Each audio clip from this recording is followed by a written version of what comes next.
Baik, halo teman-teman, selamat datang di podcast Discourse ya. Hari ini saya senang sekali bisa menyambut Pak Mukhtasar Samsudin ya, atau biasa dipanggil Prof. Edzar. Nah, Pak Edzar ini adalah seorang ahli yang cukup terkemuka di dalam bidang filsafat sendiri, terutama dalam fenomenologi agama ya. Nah, untuk kajian dari Pak Adzar sendiri itu berputar pada masalah studi Islam dan kaitannya dengan mind body problem dalam filsafat pikiran ya. Selain itu Pak Mukhtasar juga mengkaji tradisi filsafat timur termasuk Konfusianisme dan filsafat Korea. Selamat datang Pak Mukhtasar, apa kabar? Ya, selamat datang. Baik sekali, Mas Nazaru. Senang bertemu dengan komunitas pecinta filsafat ini. Saya juga senang sekali bisa ditemani oleh Pak Mukhtasar ya untuk kali ini. Tapi dari tadi kita bicara filsafat nih, mungkin sebagai pembuka dulu, mungkin pandangan Pak Edzar sendiri tentang filsafat. Filsafat itu bagi Pak Edzar apa sih, Pak? Bagi saya, filsafat itu ilmu yang sangat eh, penting dan melandasi semua kerja-kerja keilmuan. Ya, jadi secara spesifik bisa kita sebutkan ada mata kuliah atau bidang keilmuan cabang filsafat yang kita sebut dengan filsafat ilmu. Nah, dari situ kita bisa melihat betapa ilmu-ilmu yang sekarang berkembang itu sangat sangat memerlukan filsafat. Terutama dalam hal apa? Dalam hal ilmu itu menentukan objek kajiannya yang dari filsafat itu berkontribusi pada ontologi keilmuan. Kemudian ilmu itu juga memerlukan metodologi. Cara kerja ilmu itu memerlukan dasar, pelandasan yang kita bisa peroleh dari filsafat, yaitu epistemologi. Kemudian juga ilmu itu berhadapan dengan persoalan-persoalan etik, persoalan-persoalan estetik, dan juga persoalan-persoalan nilai keagamaan. Dan dari situ, dari filsafat, bisa kita kaji dengan memberikan atau menyampaikan eh, bagaimana aksiologi itu membicarakan persoalan nilai-nilai seperti itu. Nah, jadi dari tiga pilar keilmuan filsafat, ontologi, epistemologi, dan aksiologi, itu secara spesifik kita sangat perlukan untuk melandasi perkembangan ilmu-ilmu pengetahuan. Begitu, Mas Nazaru. Oke, tadi Bapak bicara soal ontologi, epistemologi, dan aksiologi dalam kaitannya sebagai ilmiah dalam keilmuan ya. Nah, mungkin saya ingin menanyakan juga Pak tentang keilmuan dan ini ya filsafat secara khusus. Dulu kan filsafat dan ilmu itu sesuatu yang sebagai contoh filsafat dan ilmu alam dulu tidak ada distingsi sama sekali ya. Makanya kemudian banyak ahli Ya, filsafat itu dia saintis juga seperti misalnya Aristoteles dia bicara soal fisika, ya, Leibniz juga dia bicara soal matematika, tapi dia ya. tidak memisahkan dua bidang itu.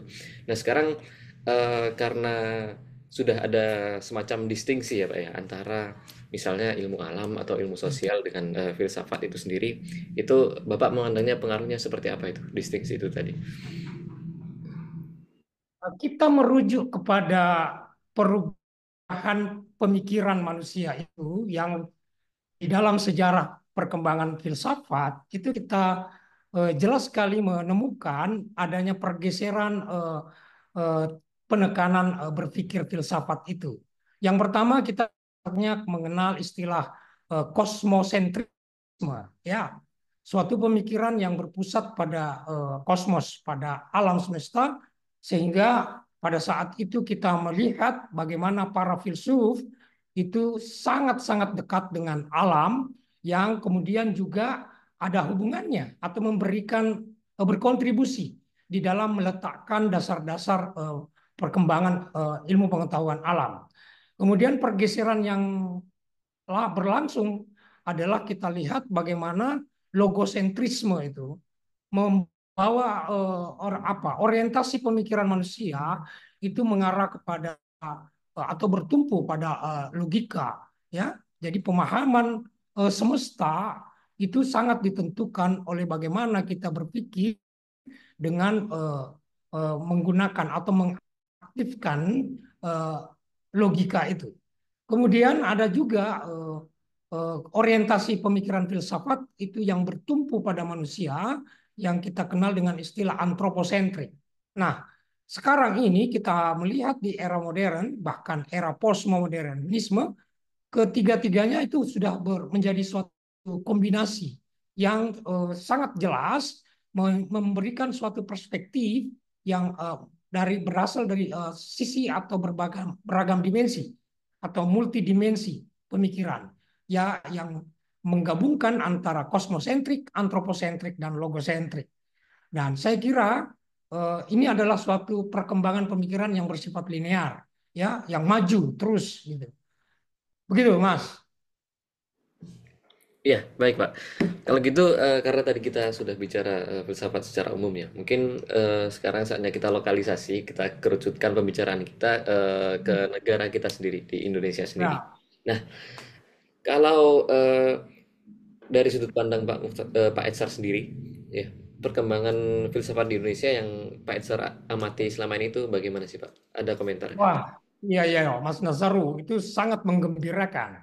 Saya melihat bahwa filsafat di Indonesia itu, terutama di perguruan tinggi ya, fenomenanya itu sangat apa namanya yang menggembirakan, disebabkan secara kuantitatif jumlah program studi yang berfokus pada filsafat ini sudah tumbuh ya, bertumbuh gitu ya.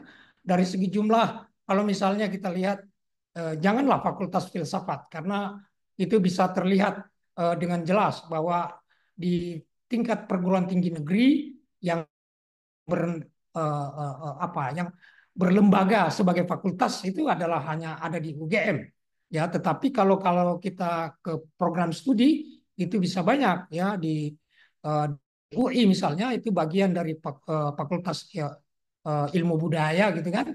Kemudian kita juga melihat di Institut Agama Islam Negeri atau Universitas Islam Negeri UIN.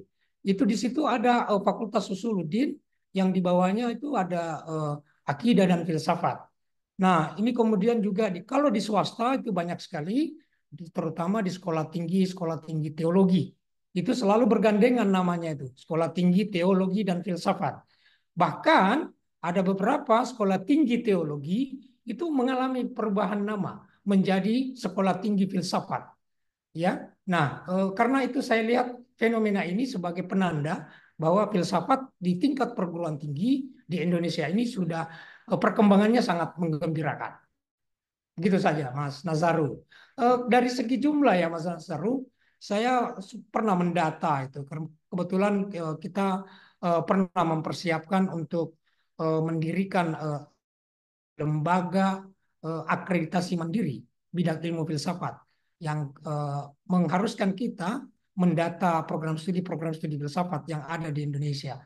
Itu kita menemukan ya jumlahnya cukup besar, 470-an itu Mas. 470-an.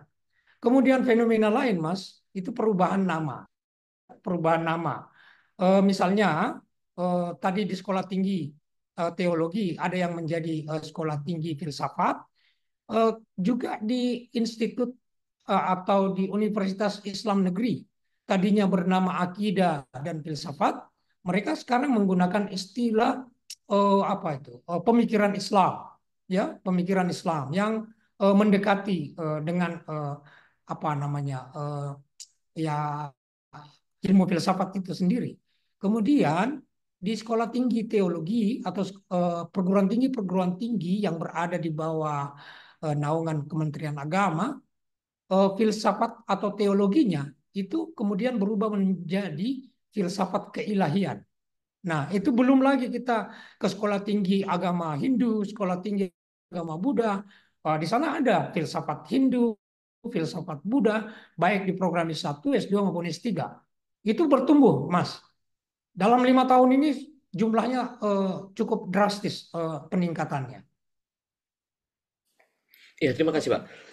Kemudian kalau kita bicara soal itu tadi ya, penggantian nama misalnya, saya Mungkin tadi karena Pak Mukhtasar juga sering berkaitan dengan ini ya fenomenologi agama dalam kajian filsafat Pak Esar, itu Ya. saya juga sebenarnya sering kali melihat tumbuhnya minat terhadap filsafat itu melalui kajian-kajian religi, kajian-kajian teologi ya. Hmm. Tapi mengapa Pak saya lebih jarang ya, lebih jarang mendengar ketertarikan terhadap bidang itu dari bidang yang mungkin lebih eksak gitu. Semisal saya mahasiswa fisika nih Pak. Itu kenapa saya tidak Ya. lihat semangat yang sama pada kawan-kawan kita yang berada dalam rumpun eksakta gitu. Oke, mungkin dari rumpun eksakta memang ada dua kemungkinan. Eh, Tidak dipahaminya sejarah perkembangan ilmu itu sendiri, khususnya ilmu eksakta, bahwa basis atau dasar-dasar pemikiran ilmu eksakta itu sesungguhnya berasal dari pemikiran filsafat. Bahkan semua bisa kita katakan ya ilmu sosial juga begitu. Bahkan agama kalau kita sebut sebagai ilmu agama itu semuanya berkembang dari pemikiran filsafat. Terutama kalau kita melihat di dalam konteks fenomenologi agama yang kebetulan saya banyak teliti dari konteks filsafat Islam itu perdebatan tentang hubungan agama dengan filsafat itu menjadi sangat-sangat menarik dan berkembang di antaranya adalah persoalan bagaimana uh, agama itu uh, uh, apa namanya ber berinteraksi sebagai sebuah paradigma di dalam mengembangkan uh, ilmu eksakta. Nah, sehingga di situ kita bisa melihat bahwa dari aspek filsafat, eh, perkembangan ilmu eksakta itu tidak bisa juga dilepaskan dari paradigma yang mendasarinya. Nah, kalau kalau di dalam persoalan hubungan ilmu dan agama ini juga dominan itu isu-isunya adalah ilmu-ilmu eksakta, ya fisika dan agama, kemudian kedokteran dan agama, katakan begitu, ya teknologi dan agama itu menjadi persoalan krusial di dalam diskursus kefilsafatan, gitu Mas. Oke, menarik sekali Pak. Karena tadi kita bicara keterkaitannya ya, antara studi filsafat ya dengan kajian-kajian agama, saya jadi bertanya-tanya Pak. Hmm. Di level populer, bukan di level akademisi ya, bukan di level perguruan tinggi, tapi di level populer, kenapa sih kok kita seringkali melihat pertentangan tuh dalam diskursus populer antara agama dan filsafat? Itu kenapa kok bisa muncul pertentangan itu dalam diskusi populer gitu? Ya, ya karena dengan ya sesuai dengan istilah istilah yang Mas Nazar gunakan tentang diskusi-diskusi populer, saya bisa saya menduga nih, ini maaf aja ya, bahwa memang masyarakat ini sebagian besar masih tergolong sebagai awam di dalam memahami filsafat. Karena kalau kita melihat sesungguhnya diskusi yang mengkaitkan atau persoalan hubungan antara agama dan ilmu pengetahuan itu sebenarnya adalah isu kefilsafatan. Kalau di dalam sejarah filsafat itu sendiri yang berhubungan dengan agama itu kita mengenal istilah pada era abad-abad abad-abad tengah ya, abad kegelapan, di mana dikatakan bahwa filsafat itu adalah pelayan agama. Filosofia ancilla teologia. Nah, itu menunjukkan bahwa eh, filsafat pada saat itu memang tidak bisa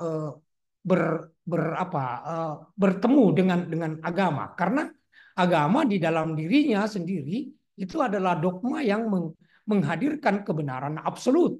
Sedangkan filsafat itu adalah kebenaran yang bersifat relatif, yang diproduksi dari pemikiran manusia. Nah, tetapi sehubungan dengan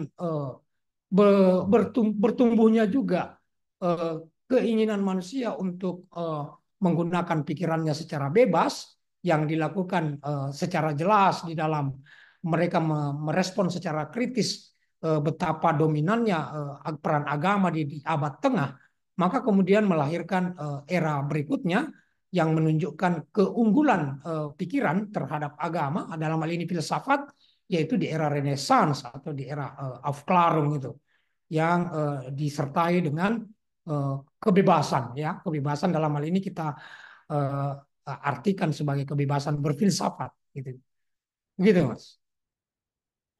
Oke, tadi kita bicara soal ini ya, bahwa dalam diskusi populer, sebagian besar orang ini memang masih dalam kategori awam tuh Pak, terkait studi filsafat sendiri. Nah, kemudian saya sebagai salah satu mungkin bisa dibilang pegiat filsafat dalam level akar rumput ya Pak ya, karena saya juga bukan Ya. dalam akademisi, juga bukan dalam bidang filsafat. Itu Hmm. saya juga cukup ini ya, ada beberapa upaya dari kami untuk mempopulerkan filsafat itu kepada mungkin golongan awam gitu. Nah, tapi kalau Ya. dari sudut pandang Bapak sendiri, kira-kira kesulitan apa sih yang membuat kita itu bisa kesulitan atau menjadi ada tantangan gitu dalam memahamkan filsafat pada level diskusi awam gitu. Ya, eh, saya kira kita bisa memulai dari eh, dunia pendidikan. Saya kira ya, tidak ada jalan lain kecuali lewat pendidikan, Mas Nazaru. Ya, ya, tadi sudah saya sampaikan, pada level perguruan tinggi itu sudah cukup menggembirakan. Tetapi yang perlu kita lakukan sebetulnya adalah memperkuat pendidikan filsafat mulai dari level sekolah dasar, sekolah menengah.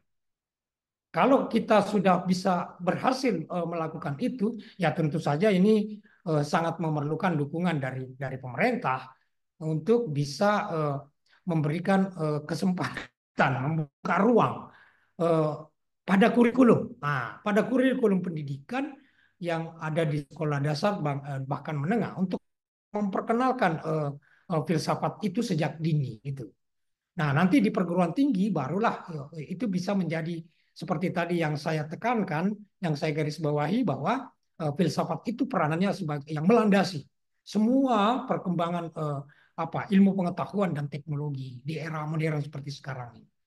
Jadi pintu masuknya saya kira melalui pendidikan, khususnya pada kurikulum-kurikulum yang digunakan di sekolah dasar maupun sekolah menengah, Mas Nazar.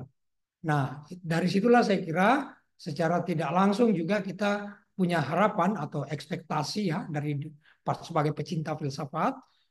Kalau pendidikan kita dari sekolah dasar dan menengah itu sudah memberikan ruang kepada filsafat untuk menjadi mata pelajaran, maka saya kira masyarakat luas juga itu secara otomatis akan memberikan apresiasi bahwa filsafat juga ternyata diperhitungkan oleh pendidikan formal, gitu Mas. Nah, berarti bicara soal kurikulum tadi, Pak, bisa saya simpulkan Bapak setuju ya apabila mungkin kita mengintegrasikan filsafat tadi dalam kurikulum formal dalam bentuk mungkin mata pelajaran gitu ya, Pak ya di sekolah.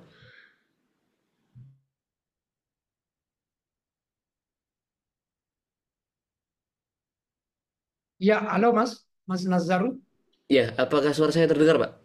Oke, sudah terdengar Mas. Tadi Oke. putus. Oh, gitu ya. Oke. Ya, ya, Kalau kita bicara soal kurikulum tadi, Pak, terutama dalam pendidikan dasar dan menengah.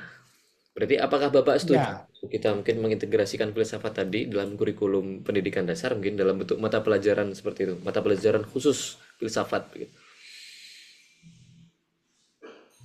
Iya betul Mas. Saya setuju sekali itu. Saya setuju sekali kalau eh, ada kemauan, ya katakanlah itu juga kalau kalau kita sebutkan dengan apa eh, political will dari pemerintah untuk ya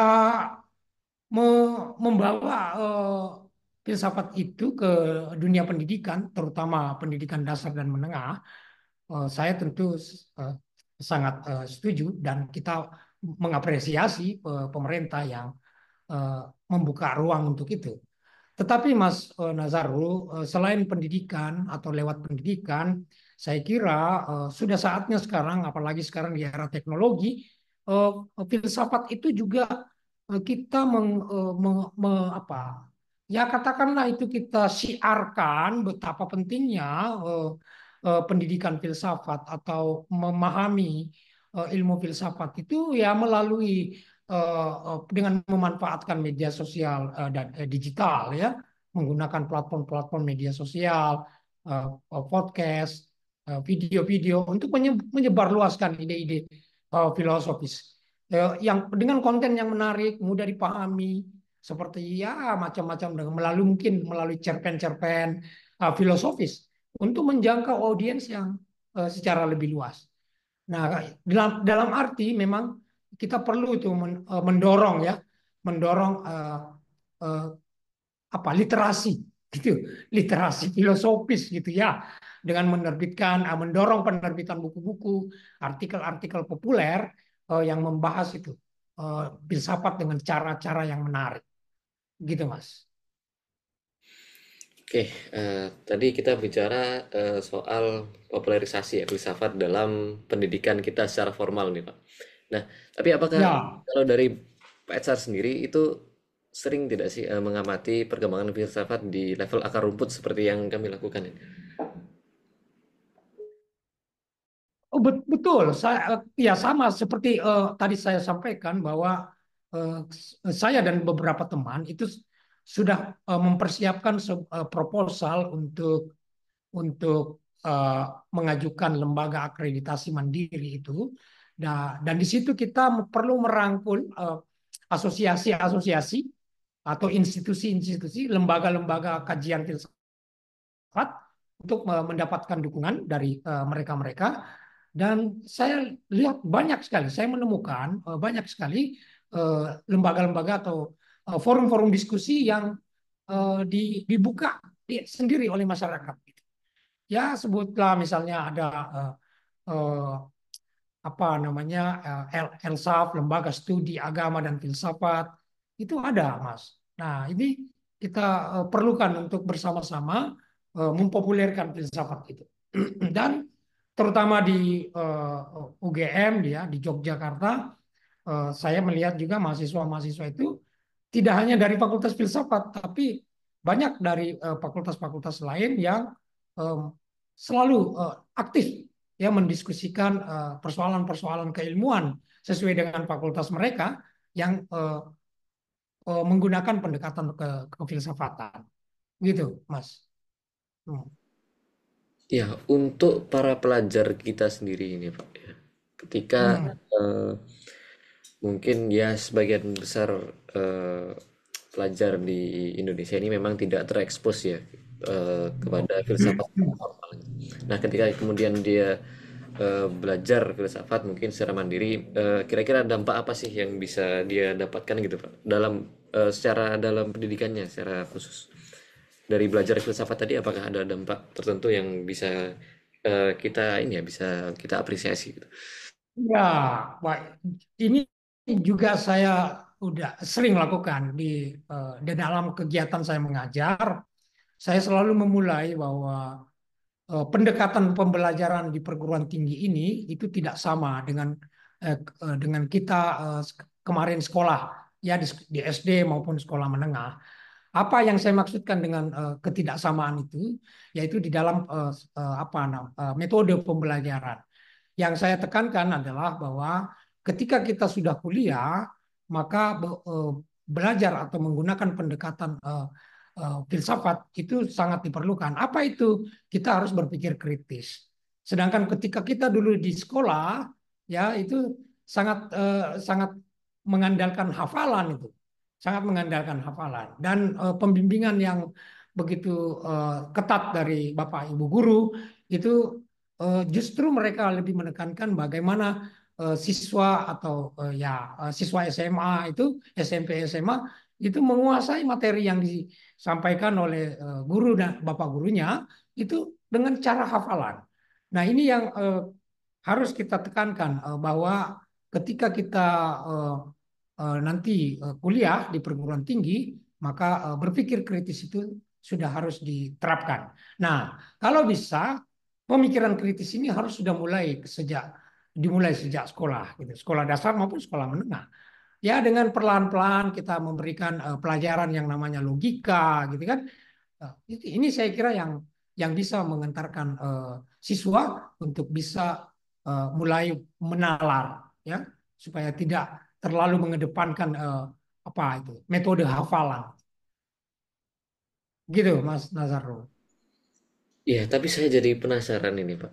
Kan Hmm. seperti yang Pak Edzar tadi sampaikan, ada perbedaan tuh tadi antara di sekolah pra perguruan tinggi dengan ketika Hmm. kita berada di level perguruan tinggi itu beda metodenya. Nah, tapi kenapa sih Pak kok sekarang bisa jadi sebeda ini gitu? Padahal kan eh, berpikir kritis tadi ya sebenarnya sudah kita perlukan sejak dini gitu. Tapi kenapa kok ada sampai ada gap sebesar itu antara metode di perguruan tinggi dan pendidikan dasar dan menengah? Iya, lagi-lagi em, kita kembali ke usulan dan persetujuan saya tadi dari di awal bahwa memasukkan filsafat sebagai pelajaran di sekolah dasar dan sekolah menengah itu penting. Untuk apa? Agar supaya kita sudah mulai memperkenalkan itu bagaimana cara berpikir kritis. Nah, itu artinya bahwa memang selama ini gap itu terjadi gitu, Bang. Karena ya, pelajaran filsafat itu belum begitu berkembang di sekolah-sekolah itu, Mas Nazaro. Nah, karena itu saya kira ini adalah kesempatan untuk ya melalui eh, apa diskusi-diskusi yang dilakukan oleh teman-teman ini dari Nazaru dan kawan-kawan untuk mengajukan apa namanya cara atau usulan kita seperti ini untuk bisa me- me- meringankan atau memperdekat, memperpendek gap itu, mengurangi gap itu, agar yaitu dengan memperkenalkan bagaimana supaya di sekolah atau sebelum perguruan tinggi berpikir kritis itu sudah mulai dilakukan, diperkenalkan gitu. Nah, dengan kata lain barangkali saya ingin mengatakan bahwa sebaiknya di sekolah itu siswa-siswa sudah mulai didorong untuk berpikir secara mandiri, Mas. Mereka harus dibiasakan untuk mengemukakan pendapatnya sendiri, ya, untuk berpetualang juga, untuk mencari tahu di luar dari textbook yang diwajibkan untuk mereka pelajari. Itu, Mas Nazar. Ya, terima kasih Pak. Tapi kalau kita bicara di luar gap tadi, kita langsung menyerang di level perguruan tinggi ini misalnya. Kalau di level perguruan tinggi sendiri, di luar program studi filsafat, apakah Bapak merasa bahwa Ah, peran filsafat dalam studi, dalam program studi non filsafat itu sudah cukup Pak, atau masih perlu kita tingkatkan lagi? Oke, saya optimis sekali untuk melihat perkembangan filsafat di masa depan melalui eh, mata kuliah yang ada di perguruan tinggi. Mata kuliah maksud saya diantaranya adalah misalnya kita kita sebut dalam kasus UGM misalnya tempat saya mengajar itu saya tahu bahwa sudah sebagian besar terutama di program tingkat pasca sarjana itu sudah ada mata kuliah filsafat ilmu yang diwajibkan untuk dipelajari oleh semua program studi. Saya mengajar di Fakultas Ekonomika dan Bisnis program S3. Mata kuliah filsafat ilmu itu wajib, Mas. Kemudian juga di program studi pariwisata, program studi pertanian loh, Mas. Program studi pertanian itu wajib itu namanya filsafat ilmu. Nah, itulah sebabnya saya kira apa yang terjadi di perguruan tinggi ini sebenarnya harus juga berlaku untuk eh, eh, semua pendidikan pada level-level yang mulai dari awal sampai dengan menengah itu.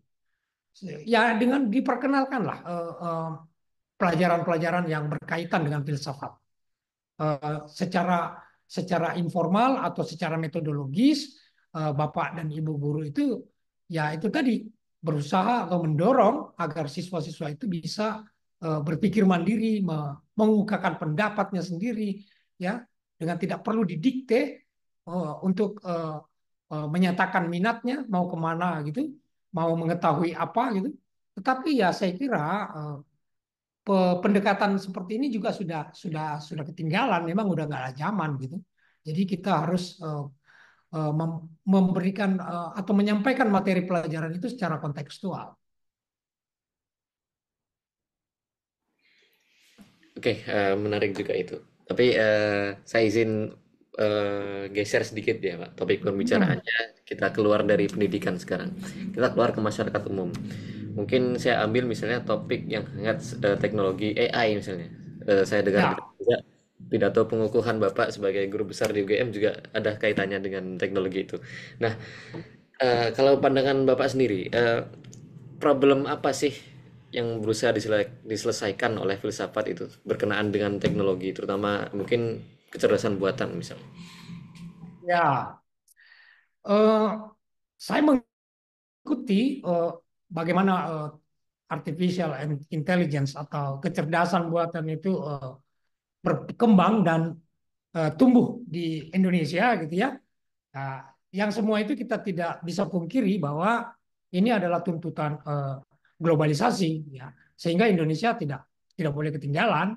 Nah, kemudian kita masuk kepada persoalan filosofis yang yang diidap oleh artificial intelligence itu. Dan sama juga bagaimana ahli-ahli yang ada di dalam misalnya filsafat itu khususnya dalam filsafat philosophy of mind ya filsafat akal budi itu di situ ada seorang tokoh yang bernama John Searle gitu. Dia sangat kritis terhadap artificial intelligence yang kemudian oleh beberapa tokoh-tokoh yang lain, sebutlah misalnya René Descartes ya, yang mengatakan itu bahwa ada istilah yang the thinking machine. Nah, tapi John Searle itu tidak bisa menggunakan istilah itu untuk menyebutkan mesin sebagai yang berpikir gitu kan, karena bagaimanapun kata John Searle itu mesin itu tidak mungkin akan sampai kepada kepada kesadaran ya sebagaimana yang menjadi khas atau unggulnya manusia. Dengan menggunakan apa itu Chinese Room Experiment. Itu John Searle mencoba melakukan itu dan di sana dia temukan bahwa uh, komputer itu tidak itu hanya bisa sampai pada level sintaksis ya. Dia tidak sampai pada level semantik ya. Jadi pada program-program pembahasaan yang tertata sedemikian rupa dan itulah yang dikerjakan oleh artificial intelligence dengan memanfaatkan algoritma dan lain sebagainya. Tetapi kalau sampai pada level pemaknaan atau semantik itu eh, yang namanya mesin tadi itu tidak mungkin sampai ke sana. Nah, itu persoalan kerjanya artificial intelligence. Tetapi tidak bisa juga dipungkiri di balik perkembangan AI ini juga terlalu banyak persoalan-persoalan etika atau moral yang muncul dari situ artificial intelligence. Nah, saya melihat bahwa menggunakan perspektif yang kita terima dari filsafat Barat itu yang di sana ya sudah sangat apa kuat pengaruh materialisme, positivisme yang begitu-begitu itu tidak bisa memberikan solusi terhadap terutama persoalan moral. Nah, karena itu saya coba melihat dari filsafat timur ya. Saya melihat di dalam filsafat timur, nah, di dalam pidato pengukuhan saya itu dengan jelas saya persoalkan dan sekaligus mengkritisi filsafat artificial intelligence itu dari filsafat timur apa yang ada di dalam filsafat timur itu secara sangat klasik itu kita sudah mendapatkan pengetahuan ya dalam dari berbagai literatur untuk menunjukkan bahwa filsafat barat itu berbeda dengan filsafat timur dengan karena filsafat barat itu dengan karakternya yang sangat rasionalistik sedangkan filsafat timur itu dengan karakter yang intuitif ya dengan menggunakan intuisi. Nah, pada saat kita menggunakan istilah intuisi ini, maka eh, kekurangan-kekurangan yang ada di dalam atau persoalan kesadaran yang tadi digunakan oleh John Searle itu bisa kita jadikan sebagai pintu masuk untuk menjelaskan masalah-masalah moral yang tadi tidak disentuh oleh artificial intelligence yang bertumpu pada rasionalitas atau pada level sintaksis saja. Maka pada filsafat timur pendekatan-pendekatan intuitif yang sangat dekat dengan kesadaran itu sangat layak atau memadai untuk menjelaskan persoalan artificial intelligence yang terhubung dengan masalah etika, masalah moral. Itu, Mas Nazarul. Iya, Pak. Karena kita tadi mengaitkan antara kegiatan yang kita sebut sebagai berpikir dengan karakter yang kita punya, yaitu kesadaran ya. Kalau saya penasaran, kalau dari Pak Edzar sendiri, bagaimana Pak Edzar mengartikan istilah kesadaran itu, Pak? Bagaimana kita mendefinisikan itu?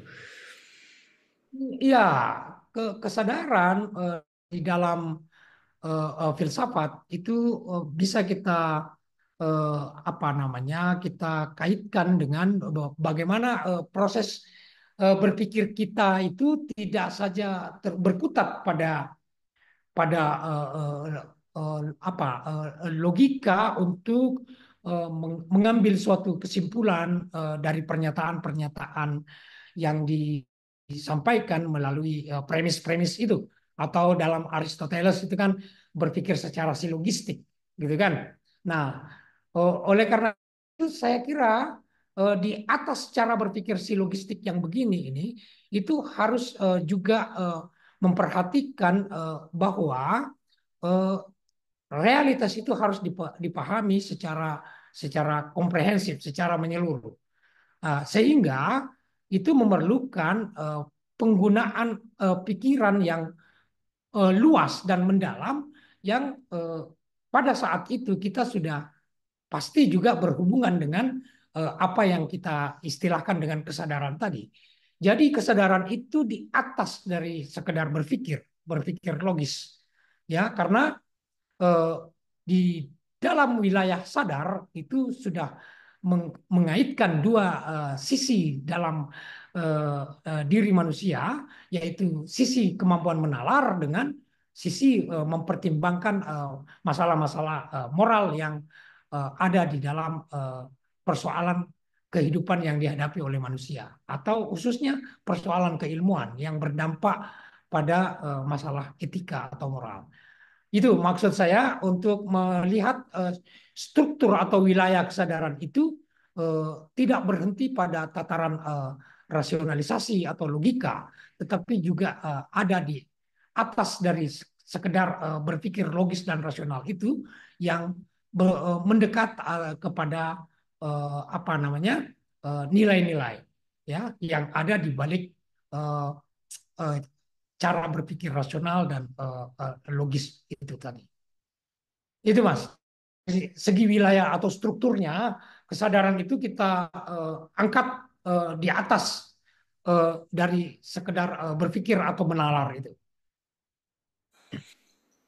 Iya, sekarang kita geser tadi soal permasalahan etik ya, Pak. Etik yang dibawa oleh artificial intelligence atau kecerdasan buatan ini. Mungkin bisa digambarkan sedikit, Pak. Permasalahan apa sih? Permasalahan etis apa sih yang sebenarnya dibawa oleh kecerdasan buatan ini? Gitu.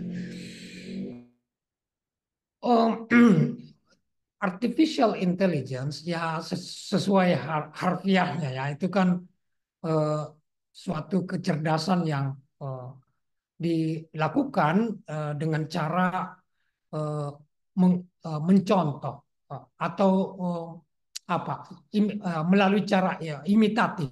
Bagaimana dia bisa mencontoh perilaku cerdas yang bisa dilakukan oleh manusia, gitu kan? Nah, tetapi kemudian di dalam hal perkembangan iptek, kalau manusia itu kemudian terobjektivasi, ah, peran manusia sebagai subjek di dalam perkembangan iptek, itu berarti manusia itu sudah terdikte ya, terdikte oleh teknologi. Dan bukankah manusia itu yang memproduksi teknologi itu, yang menghasilkan teknologi itu? Juga adalah manusia yang sangat ya ini tadi yang sadar bagaimana eh, aplikasi dari teknologi itu tidak merusak nilai-nilai kemanusiaan. Nah, dalam hal ini saya melihat bahwa eh, eh, tadi eh, pertukaran atau penggantian peran manusia sebagai subjek pengembang teknologi itu merupakan awal dari munculnya problem-problem etis itu. Nah, problem etis yang eh, muncul dari terobjektivasinya peran manusia ini di dalam pengembangan teknologi itu kemudian melahirkan apa yang kita secara populer kenal itu teknologi kemudian mendehumanisasi ya eh, mendehumanisasi humanisasi mendehumanisasi yaitu memisahkan teknologi itu dari nilai-nilai kemanusiaan. Nah, dalam pengertian saya begitu, dehumanisasi ada di situ, yaitu bahwa teknologi yang dihasilkan oleh manusia itu meninggalkan nilai yang eh, yang dibawa oleh manusia itu sendiri. Nah, dari situlah saya kira kemudian berkembang atau muncul masalah-masalah moral di dalam ilmu pengetahuan dan teknologi. Itu yang saya maksudkan, Mas. Kalau misalnya kita katakan dehumanisasi sebagai dampak negatif dari artificial intelligence itu. Oke. Dehumanisasi yang kita lihat ya Pak, sebagai Hmm. dampak dari adanya artificial intelligence ini, apakah Bapak lihat juga dari teknologi-teknologi sebelumnya, Pak? Dari mungkin revolusi industri misalnya, itu apakah mengalami problem yang sama juga dari sudut pandang Bapak sendiri? Pada ya kalau khusus dalam kasus revolusi industri, saya kira di sana kita betul-betul diarahkan untuk apa? Berpikir secara instrumental. Jadi pikiran kita itu direpresentasi atau bahkan juga sudah cukup dianggap terwakili oleh apa itu namanya teknologi ya yang di dalam perkembangan teknologi itu kan kemudian secara secara evolutif menurut tahap-tahapnya kan juga dikenal dengan 1.0, 0.1, 0.2, 0.3, dan 0.4.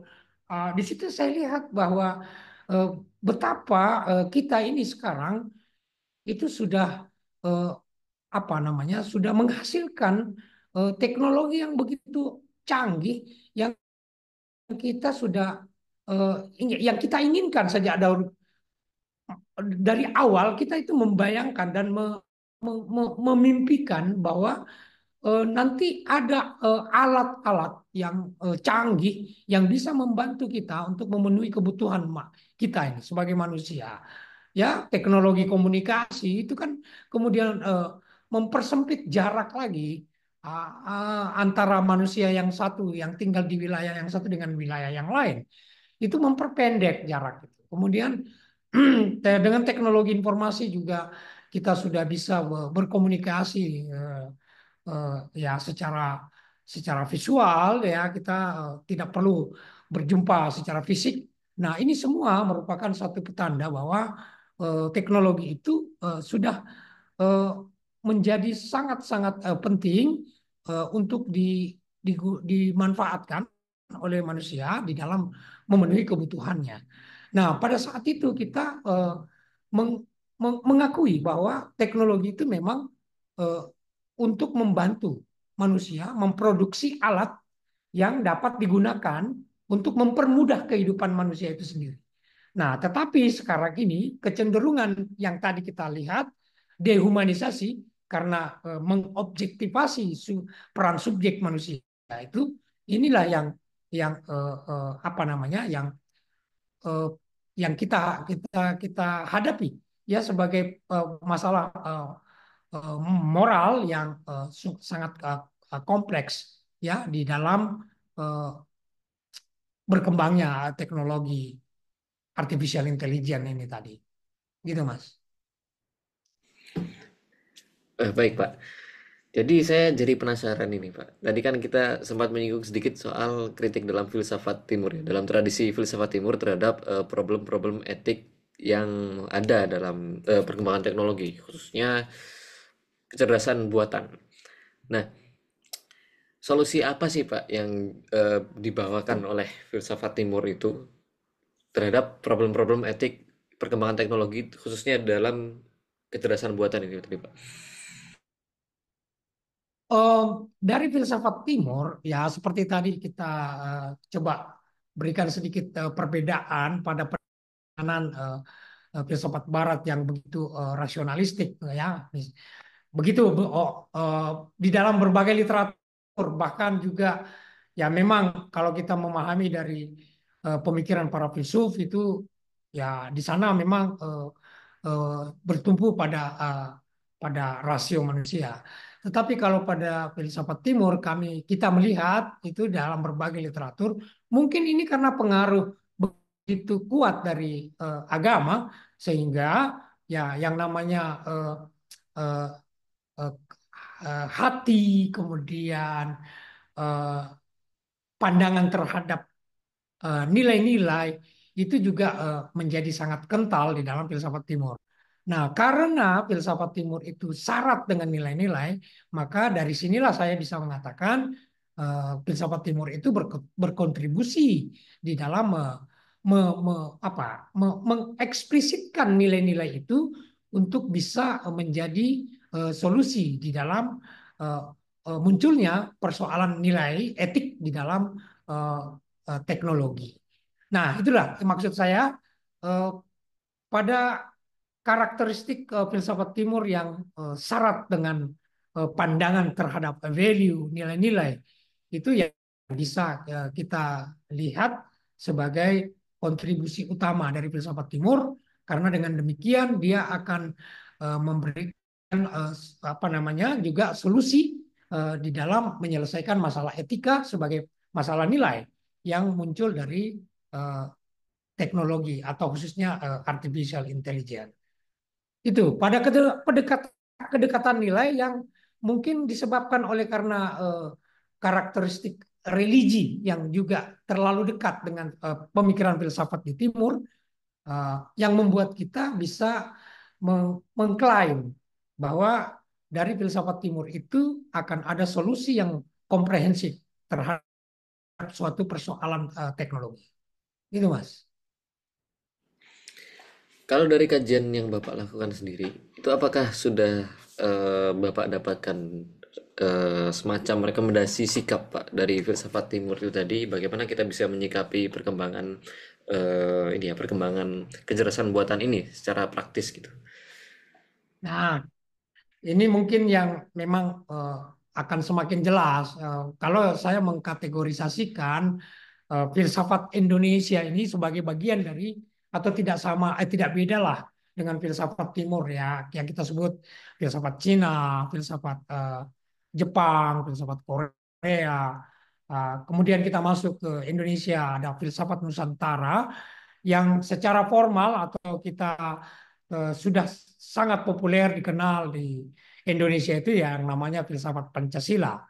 Nah, dari dengan dengan filsafat Pancasila yang sudah sangat jelas diterangkan atau oleh berbagai tokoh atau pemikir di Indonesia, terutama misalnya Noto Nagoro yang begitu dekat dengan filsafat Pancasila yang dikembangkan di UGM. Beliau itu memiliki satu pandangan yang begitu sangat paradigmatik tentang uh, tentang manusia, yaitu mendasari pandangan-pandangan tentang hakikat manusia itu dengan istilahnya yang sangat khas, ya, yaitu monopluralistik. Ya, jadi manusia itu tidak hanya terletak hakikat manusia tidak hanya pada pikirannya misalnya, tapi juga pada tubuhnya. Ya, jadi tubuh ini juga adalah sebuah substansi yang harus diperhatikan. Begitupun juga dari segi sifatnya. Manusia itu tidak hanya merupakan makhluk individual, ya, tapi juga makhluk sosial. Nah, jadi eh, inilah yang kemudian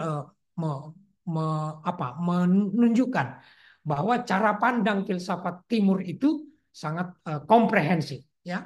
Eh, Manusia aja dilihat secara komprehensif begitu. Jadi tidak hanya pada sisi sifatnya yang individualistik, tetapi juga sisi sosialnya manusia. Kemudian juga terhadap kedudukan manusia.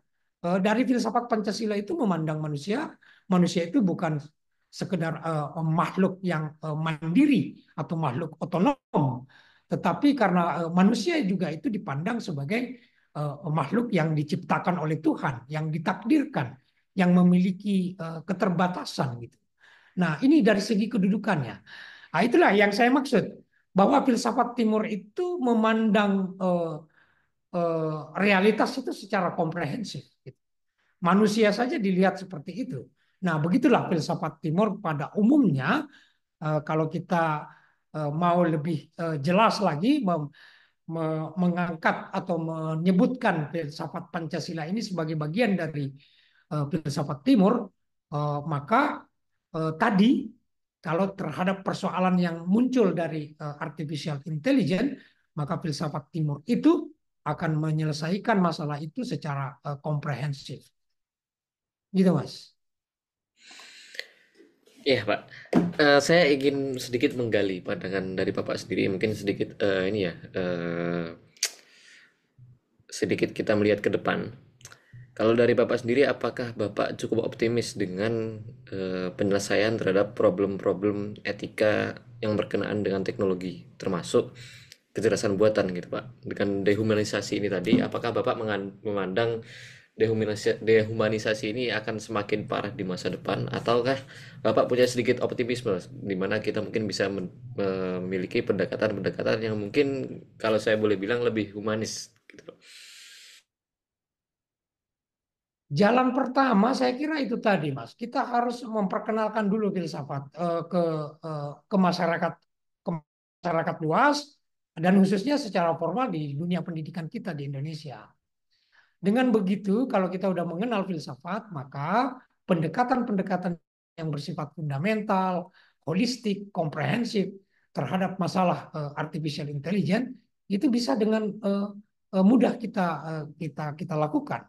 Nah, karena itu saya sangat optimis kalau dengan cara begini, dengan cara memperkenalkan kepada seluruh masyarakat, yaitu kepada seluas-luasnya filsafat itu dikenal oleh masyarakat secara luas-luas, seluas-luasnya, maka saya kira dengan berbekal pemikiran kritis dari filsafat, maka persoalan-persoalan itu juga akan eh, nanti bisa diselesaikan. Ya karena begitulah filsafat, dia harus mempertanyakan eh, apa yang terjadi di dalam teknologi atau di dalam ilmu pengetahuan. Ada pertimbangan-pertimbangan nilai yang akan selalu dilakukan oleh filsafat terhadap termasuk atau terutama dengan perkembangan ilmu pengetahuan dan teknologi. Nah, jadi kalau itu kita bisa lakukan, artinya memperkenalkan dan mendorong masyarakat Indonesia itu mencintai dan mengenal filsafat, minimalnya sebagai pendekatan di dalam menyelesaikan persoalan, maka termasuk dengan masalah-masalah dari artificial intelligence itu kita akan bisa selesaikan dengan cara kita yang eh, ya yang dipengaruhi oleh cara filsafat berkarakter filsafat Indonesia yang melihat segala sesuatu itu secara komprehensif.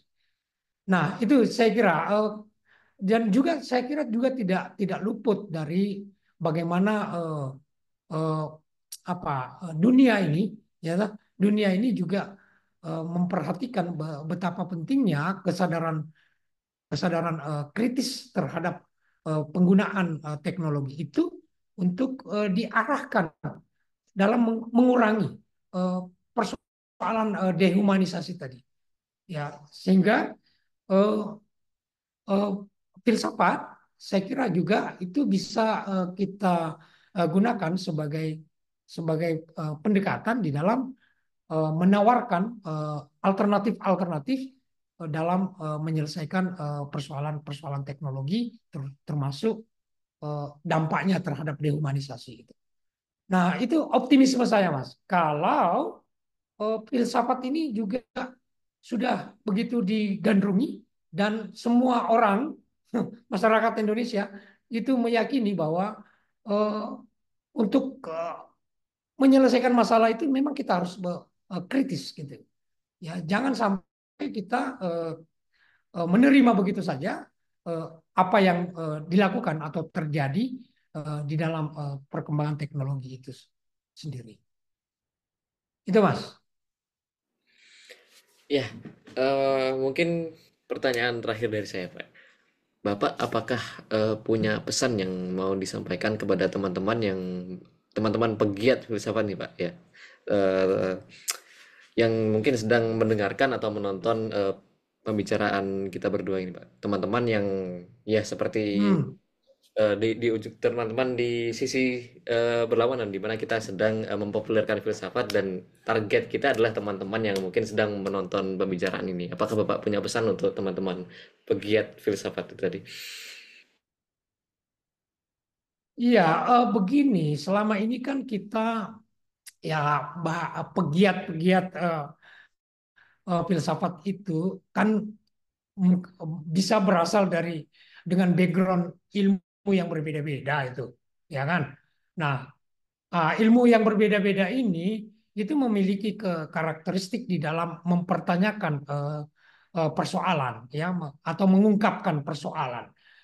Sebagai contoh misalnya kita atau secara umum aja dah, umum itu seringkali kita menggunakan eh, atau mempertanyakan persoalan itu dengan kata tanya bagaimana, ya kan? Mengapa? Nah, ini sudah sangat jelas bahwa dengan pertanyaan seperti itu hanya berhenti pada tataran yang deskriptif. Ya, kalau kita menanyakan sesuatu itu dengan kata tanya bagaimana, itu ya paling nanti dijawab dengan memberikan deskripsi terhadap apa yang ditanyakan. Ya. Nah, maksud saya, cobalah sekali-sekali teman-teman semua pegiat filsafat itu eh, berusaha memahami persoalan itu secara fundamental, secara mendalam. Apa kata tanya yang bisa kita sampaikan, kita gunakan? Biasakan menggunakan kata tanya apa. Apa itu? Jawaban jawaban terhadap pertanyaan kata apa itu tentu adalah merupakan pengetahuan esensial, ya, pengetahuan substansial yang sangat-sangat karakteristik filsafat. Gitu. Ya begitu saya kira Mas Nazarul juga sudah melakukan itu. Mas Nazarul menyampaikan pertanyaan kepada saya, bagaimana, bagaimana. Saya itu kan cuma memberikan deskripsi. Coba nanti kalau Mas Nazarul, apa itu? Apa itu artificial intelligence? Maka kita akan menjelaskan itu secara esensial, ya, secara substansial. Apa itu filsafat? Ini kita tidak mudah memberikan deskripsi seperti kata tanya bagaimana. Ya, coba kita teman-teman semua, oh, ya saya mengajak untuk berpikir fundamental, berpikir substansial dengan membiasakan mempertanyakan segala sesuatunya itu dengan kata tanya apa, gitu. Begitu aja, Mas. Dengan maksud saya bahwa kita eh, usahakanlah untuk mengetahui sesuatu itu secara mendalam, substansinya, esensinya.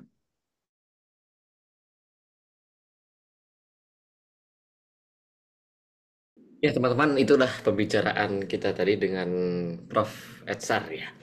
Seorang akademisi, seorang peneliti, seorang ahli yang terkemuka dalam bidang filsafat dan beserta pesan yang beliau sampaikan tadi. Kalau teman-teman menyukai pembicaraan-pembicaraan di atas, jangan lupa ikuti kami, tekan tombol subscribe dan mungkin juga tekan tombol notifikasi agar terus mendapatkan update-update terbaru pembicaraan-pembicaraan seperti ini dari kami. Dan kalau teman-teman mungkin memiliki saran-saran narasumber atau topik-topik yang mungkin teman-teman pikir kami perlu sediakan, kami perlu bicarakan, silahkan dituliskan di kolom komentar. Terima kasih dan sampai jumpa di pembicaraan kita yang berikutnya.